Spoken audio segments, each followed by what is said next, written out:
A insurreição só pôde basicamente contar com o que podemos chamar revolucionários profissionais, isto é, aqueles sindicalistas, aqueles ativistas do sindicalismo que têm uma longa história nos sindicatos, quer dizer, portanto, anterior a 1926, de prisões, etc., já têm ali uma grande traquejo, quer dizer, uma grande prática. Alguns deles já estão na clandestinidade. E, portanto, são esses, sobretudo, aqueles que aparecem, quer dizer, aqueles que aparecem com bombas, com pistolas para fazer sabotagens, para desencadear ações nessa noite, na noite de 17 para 18 de janeiro. De facto, como a imprensa dos dias 18 e 19 vai chamar a atenção, por exemplo, em Lisboa, os bairros operários mantêm-se calmos, Alcântara, Belém, Ajuda, Santos, Chabregas, portanto há uma grande calma aí, e a maior parte das grandes empresas industriais e de serviços em Lisboa funciona normalmente. A Carris, as construções navais, o Arsenal da Marinha, as companhias de gás e eletricidade, os Correios e Telégrafos, a Central Elétrica de Santos, tudo isso funciona normalmente no dia 18 e 19. Portanto, não há, de facto, nenhum... A greve não é geral, quer dizer, não afeta toda a gente. Como é que nós podemos explicar isto? Quer dizer, então, qual é que era a força que estes conspiradores tinham? Isso é difícil de perceber. Eles próprios dão números que nós percebemos que são números que não visam informar, mas mobilizar. E, portanto, quando, em vez de dizer 10 dizem 100, em vez de dizer 100 dizem 1000, em vez de dizer 1000 dizem 100.000, quer dizer, portanto, dizem sempre isso. Portanto, por exemplo, a CGT, que é anarquista, diz ter 50.000 filiados, altamente duvidoso. A Comissão Intersindical, que é comunista, diz ter 25.000 filiados. Tudo isso é altamente duvidoso. Quer dizer, os filiados não devem ter na casa dos milhares. Os filiados nestas organizações anarquista e comunista, sobretudo os filiados ativos, quer dizer, ativistas, não apenas aqueles que pagavam quota, devem estar na casa dos centenas. E aliás, os participantes na revolta, e a Fátima Patriarca andou a ver caso por caso. O livro está escutado já agora, já confirmei. Infelizmente, quer dizer, há mais um livro para ser reeditado. Mas a Fátima Patriarca, nesse ótimo livro, quando ela faz uma abordagem de cada um dos casos de revolta e de greve, o que ela nota, e sobretudo nos casos de ações violentas, o que ela verifica, constata, são dezenas, quer dizer, 40 em Chelas, 6 em Benfica, às vezes nem chegam a... Mas isso na zona de Lisboa? Nos outros também, quer dizer, em todos são 10, 12, toda a gente, em todos os locais onde há ações, são dezenas de pessoas. São dezenas de pessoas. São os profissionais, nitidamente. São os profissionais, são os sindicalistas. Portanto, o que tudo acontece em termos de ações violentas acontece entre a meia-noite e as 2 da manhã do dia 18, quinta-feira. O que quer dizer que a população de manhã, isto é, quando devia ser a greve, quando devia acontecer a greve de manhã, já praticamente as coisas tinham acabado. Quer dizer, o que as pessoas vão perceber de manhã, por exemplo, em Lisboa, é o aparato de presença policial, são as notícias nos jornais, já saíram edições de jornais de manhã e depois à tarde também vão sair edições de jornais a dizer que o movimento, aliás o governo chama o movimento terrorista, falhou por completo em todo o país, portanto é a informação dos jornais, e louvores do governo. O governo louva o magnífico espírito de ordem dos trabalhadores em geral, portanto já é louvores do governo ao facto dos trabalhadores terem todos, enfim, terem evitado, terem evitado. Portanto, é isso que as pessoas vão apanhar no dia 18. Quer dizer, não é a ideia de... Não vão descobrir um país em revolução, vão descobrir um país onde parece que houve qualquer coisa, parece que houve uns distúrbios à noite. Quer dizer, isto em Lisboa, no Porto, em Coimbra, etc. Portanto, mas então também o que é que se passou de especial na Marinha Grande já agora? Mas o que é que se passou nestes sítios do país? De facto, tinha havido sabotagens. Foram cortadas as comunicações telefónicas e telegráficas, por exemplo, de Lisboa com o sul do país, como Setúbal, por exemplo. Não há comunicações telefónicas, ou há dificuldade de comunicações telefónicas. Houve um descarrilamento na Póvoa de Santaria que tornou impossível a circulação ferroviária na linha do Norte e Leste. Portanto, é uma coisa também que as pessoas de manhã... Aliás, é o grande acontecimento no dia 18. Ninguém fala de Marinha Grande. O grande acontecimento é o descarrilamento do comboio. É um comboio de mercadorias. Portanto, há um ferido ou dois, mas é um comboio de mercadorias, mas interrompe a circulação ferroviária, portanto, com o Porto, e portanto isso é uma coisa que se fala, quer dizer, que se nota. A Coimbra, obviamente, Coimbra fica sem eletricidade, há uma sabotagem, portanto em Coimbra também se fala dessa sabotagem. E depois, curiosamente, ou de maneira interessante, há greves, mas as greves não são em Lisboa, nem em Coimbra, nem na Marinha Grande, nem em lado nenhum. Há greves no Barreiro, Almada, Sines e Silves, mas curiosamente dessas greves quase ninguém fala. Quer dizer, isso é na imprensa. Então, volta à pergunta central. Então, porque é que ficou conhecido como a revolta da Marinha Grande? Não, e esse é o problema que Fátima Patriarca tenta resolver no seu livro de Maria José. Isto é, porque é que perante isto, quer dizer, de repente se fica com a ideia... Como é que se chama isto a revolta da Marinha Grande? Bem, a Marinha Grande, vamos lembrar o que é a Marinha Grande. A Marinha Grande fica no distrito de Leiria, ainda está no distrito de Leiria, a norte de Lisboa, portanto é uma vila, uma sede de concelho, tem cerca de 9 mil habitantes em 1930, desses 9 mil habitantes, cerca de 2 mil são operários, a maior parte operários da indústria vidreira. Significa quase toda a gente, entre filhos e família. Sim, e mulheres, trabalham nestas 13 fábricas e isto é importante. As fábricas ficam mesmo dentro da vila, portanto não é um parque industrial como hoje nós imaginaríamos. É mesmo, as fábricas ficam na vila, portanto entre as habitações, junto às habitações. Portanto há uma grande, isto é típico destas pequenas vilas industriais tradicionais, antigas do país, quer dizer que as fábricas estão metidas nas zonas de residência, portanto não há essa separação entre o local de residência e o local de trabalho, aquilo está tudo muito misturado, o que quer dizer que as pessoas estão sempre ali, quer dizer, sempre à volta da rua. Portanto, esta indústria de vidro tinha-se desenvolvido desde o século XVIII, aproveitando o pinhal de Leiria, o combustível do pinhal de Leiria. Havia muitas fábricas a fabricar garrafas, copos... e por aí fora, e os operários, estes 2 mil operários já não estavam muito bem dispostos em 1934. Porquê? Porque lhes tinham encerrado, o sindicato vidreiro na Marinha Grande tinha sido encerrado em setembro de 1933, portanto tinha sido encerrado por ordem das autoridades antes.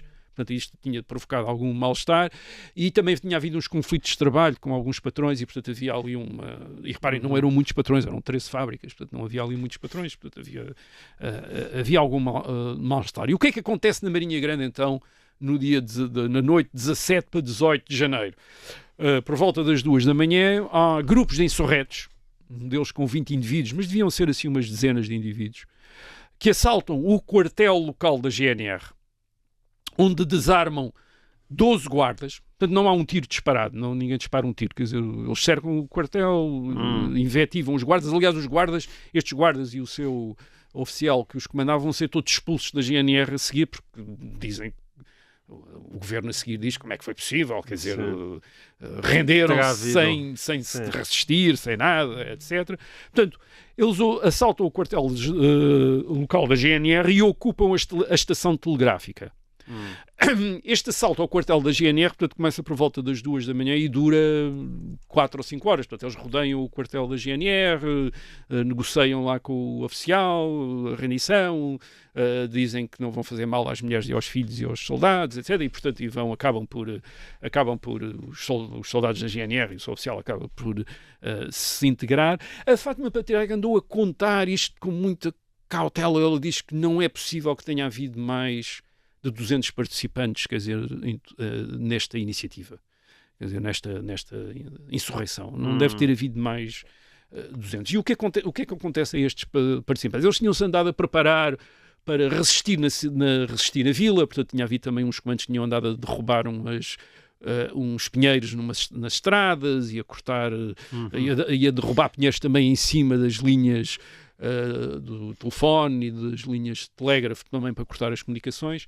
Portanto, eles julgam que estão isolados, mas não estão isolados. Em Leiria, a polícia já sabia do que é que estava a passar-se na Marinha Grande e por volta das 7 da manhã, quando eles acabaram finalmente de controlar o posto da GNR, o que acontece é que chega a polícia de Leiria, aliás apoiada depois por algumas unidades, por tropas, mas sempre nas dezenas também, estamos a falar de dezenas de soldados também, que vêm de Leiria e chegam às 7 da manhã e apanham estes estes revoltosos mais ou menos de surpresa, quer dizer, eles não estavam à espera tão depressa de ter as forças lá dentro. Parece ter havido algum tiroteio das forças que vêm de Leiria, fazem disparos, e isso leva os revoltosos basicamente a fugir, a escaparem-se, a tirarem com as armas, escapam-se. Não chega a haver greve, portanto às 8 da manhã já as forças militares dominavam completamente a Marinha Grande, já estão completamente controle. Portanto, os revoltosos, no máximo, podem ter estado no controle da vila durante 1 hora, talvez, não mais do que isso. Portanto, nunca chegou a haver greve. Isto é, as fábricas não abrem, mas é por ordens das autoridades. As autoridades é que não deixam abrir as fábricas no dia 18. Mas reabrem no dia 19. E reabrem no dia 19 e, segundo cálculos da Fátima Patriarca, não terão faltado ao trabalho talvez muito menos do que 4% dos operários. Menos do que isso. Portanto, cerca de 68 operários terão faltado ao trabalho. Alguns deles com boas explicações, que é, eu queria ir para o trabalho, mas estava uma barreira da GNR e não me deixou passar. Quer dizer, portanto, era gente também, enfim, alguns tinham participado, obviamente, na revolta, mas outros, pura e simplesmente, não tinham conseguido lá chegar. Aliás, processados pela revolta, são apenas 44 indivíduos na Marinha Grande.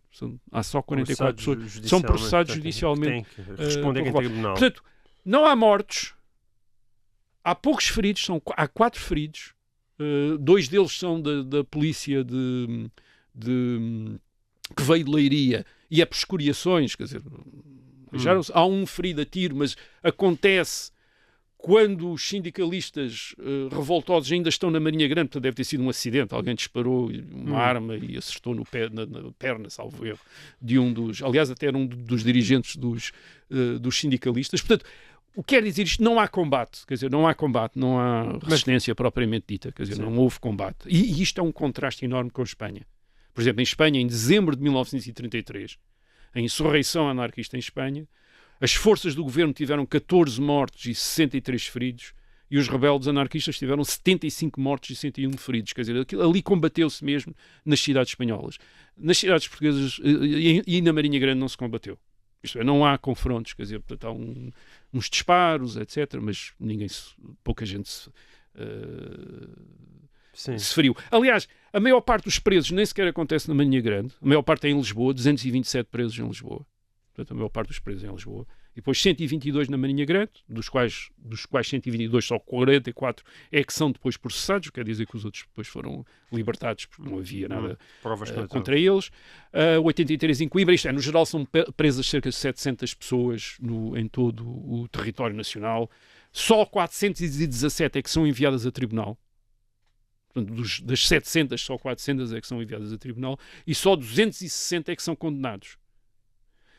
E desses 260, só 150 é que são condenados a penas de prisão de mais de 3 anos. Portanto, é uma coisa, é uma repressão, mas isto é típico do Estado Novo, quer dizer, fazia-se a prisão, mas só depois havia uma seletividade, e de facto aquilo que lhes interessou foram os dirigentes, e esses dirigentes não foram bem tratados, quer dizer, os outros foram sendo amnistiados, aqueles que eles perceberam que eram apenas ativistas de base, mas os dirigentes, cerca de 50 a 60 dirigentes, esses são levados em 1936 a inaugurar a colónia penal do Tarrafal, onde são metidos aí no Tarrafal e onde 10 deles vão morrer por falta de tratamentos, depois com doenças tropicais nos anos seguintes. Mas voltemos à Marinha Grande. Agora a questão é, porque é que estamos a falar da Marinha Grande? Estes teus argumentos apenas adensam sempre a velha questão. Porque é que isto portanto, a Marinha Grande, vamos dizer, vou dizer primeiro porque é que esta é. Primeiro porque não tinha sido o único caso, tinha havido atos violentos em Lisboa e em Coimbra, e tinha havido greves totais, embora sem violências, em Sines, em Silves e Almada. Aí tinha havido greves. Curiosamente, a Fátima Patriarca nota isso. Porquê é que há greves onde não há atos de violência?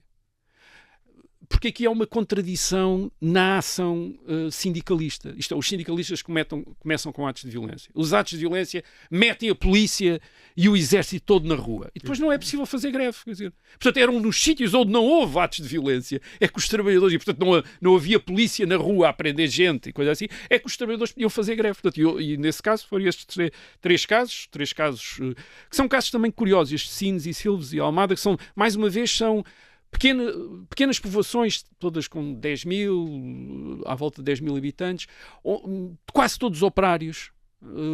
No caso de Silves é quase todos corticeiros, tal como na Marinha Grande eram todos todos vidreiros. Portanto, é gente muito ligada entre si, quer dizer, uma comunidade com tradições muito, enfim, de cooperação, e portanto é fácil. Há um grupo que decide fazer greve e toda a gente, por solidariedade, faz greve. Por exemplo, no caso de Sines, até o comércio foi fechado. Até o comércio foi fechado. E há uma coisa curiosa. Onde há esta participação maciça, portanto, nestes 3 casos, Almada, Sines, Silves, a repressão é mais contida, quer dizer, porque o governo percebe que não pode prender a população toda, quer dizer, toda a população participou, quer dizer. Aliás, o administrador do Conselho, quando algumas pessoas são presas, o administrador do Conselho, por exemplo, no caso de Sines, salvo erro, mandam para o governo a dizer, então, mas prenderam estes 20 ou coisa assim, então, mas os outros fizeram todos também greve como eles, quer dizer, porque é que só prenderam estes 20 e porque é que não? E o governo fica... Qual é a opção do governo? A opção do governo é esconder estes casos, quer dizer, não aparecem nos comunicados e a imprensa, a censura, corta estas referências. Portanto, as greves são... O que é que o governo quer que aconteça? O que o governo quer que aconteça é coisas como na Marinha Grande e como tinha acontecido também em Lisboa. Portanto, o próprio governo, através da manipulação que faz da imprensa por meio da censura, chama a atenção sobretudo para a violência. É isso que o governo quer fazer. Quer dizer, o governo quer dizer isto foi um ato de violência extraordinários, vejam estes tipos, descarrilamentos de comboios, sabotagens, assaltos às Forças Armadas. Quer dizer, não vai dizer, não, isto foi um movimento de greves pacíficas de pessoas a protestar pelo encerramento dos sindicatos. Quer dizer, isso é menos interessante para a ditadura salazarista. O que tu estás a sugerir é que no início do Estado Novo essa violência, evidentemente, digamos assim, condicionada e restrita, era vantajosa para a afirmação do regime. Claro, a repressão era muito mais fácil, prender e, sobretudo, permitiu ao governo dizer vejam com o que é que nós estamos a contar. Todos estes energúmenos, terroristas, armados, a descarrilar comboios, podiam ter matado imensas pessoas, quer dizer, que é aquilo que se diz na imprensa, era um comboio de mercadorias, mas sabe-se lá, podia ter sido um comboio de passageiros, coisa assim, quer dizer, começa-se logo a inventar, não apenas a partir daquilo que aconteceu, aquilo que podia ter acontecido. Quase na Marinha Grande, por exemplo, há uma parte da imprensa que diz, eles estavam, fazia parte do plano deles depois ir à casa de todos os patrões e matar toda a gente, os patrões, as famílias, as mulheres, as crianças, quer dizer, aquilo ia ser uma sangreira enorme, quer dizer, inventam estas coisas todas. Obviamente, no caso de Sines, de Silves, onde as pessoas pararam todas, estiveram ali quietas, quer dizer, fizeram a greve deles, protestaram, em alguns casos, isso era muito menos, não dava para contar estas histórias. O que tu estás a sugerir é que a revolta da Marinha Grande é um nome que dava jeito ao Estado Novo. Dava muito jeito ao Estado Novo, porque, isto é, não só aquilo que tinha acontecido na Marinha Grande, mas sobretudo também aquilo que tinha acontecido em Lisboa, quer dizer, e isso também é importante, e em Coimbra, quer dizer, dava muito mais jeito ao Estado Novo chamar a atenção para esses casos onde tinha havido violências, sabotagens, etc. Mas onde não tinha havido greves, mas tinha havido violências, chamar a atenção e dizer, vejam o que é que está aqui a acontecer. Sim.